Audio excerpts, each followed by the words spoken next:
لە 6 مانگی ئەم ساڵدا 600 حاڵەتی توند و تیژی جیاواز دژ بە ژنانی سنووری کەرکووک لەلایەن پۆلیسی شارەکەەوە تۆمار کراوە.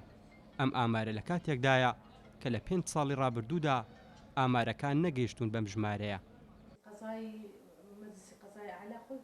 سرود محەممەد سەرۆکی کۆمەڵی هیوا بۆ داکۆکی لە مافی ژنان پێی وایە تند و تیژیەکانی دژ بە ژنان لە ڕێژەی ئامارەکان زیاترە و نالەباری دۆخی ئابووری و کۆمەڵایەتی هۆکارن بۆ زۆربوونی تند و تیژیەکان بەرامبەر بە ژنان. زیاتر وەزعی ئابووری و کۆمەڵایەتی کەوای کردووە کێشەکان بگوازرێتەوە ناو خێزان.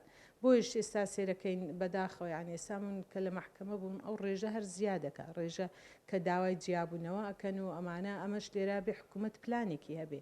تا ئێستا ئەندام پەرلەمانەکانی کەرکووک نەهاتوونەتە سەرخەت لەگەڵ ئێمەیە کە دانیشن و کە گفتوگۆی وەزعی کۆمەڵایەتی بکەین چی بکەین پێکەوە چۆن بتوانین هەلی کار دابینکەین زیاتر چۆن بتوانین وەزعی کۆمەڵایەتی چۆن بتوانێت ڕاگەاندن بەرنامەی وشیاری زیاتر لەولایەنە بەداخەوە یعنی هیچ لایەنێک ئەو ئاسانکاریە ناکە هەتا بە نسبەت حکوومەتیش ئێمە وەکو ڕێکخراوێک کە مەسەلەن ئەچینە کە خولی وشیاری و شتەکەینەوە بەڕاستیە بۆ چۆچی لەگەڵ چێ دانیشی هەموو شتێک چاودێریەکی زۆرت لەسەرن.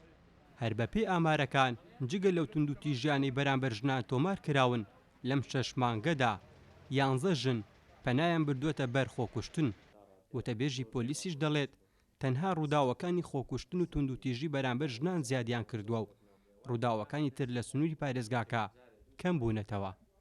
انتحار وەک خۆکوشتنە تقریبا 21 حاڵەتمان هەبووە 10 حاڵەتی پیاو بووە 11 حاڵەتی ئافرەت بووە و تند و تیژیش 700 حاڵەتمان هەبووە تۆمار کراوە لە ئەم ساڵە بەرامبەر بە ئافرەتان و 10 حاڵەتیشمان هەبووە تۆمار کراوە بەرامبەر بە پیاوان.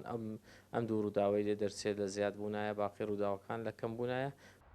لەسەر ئەو تند و تیژیانەی دژ بە ژنان لە سنووری پارێزگای کەرکووک تۆمار دەکرێت ڕێکخراوەکانی ژنان یاداشتێکیان ئاراستەی داواکاری گشتی و لایەنە پەیوەندیدارەکانی تر کردووە و داواکارن دادگا و داواکاری گشتی بە توندی سزای تاوانباران بدەن و بە هیچ شێوەیەک چاوپۆشی لە تاوانەکانی دژ بە ژنان نەکەن.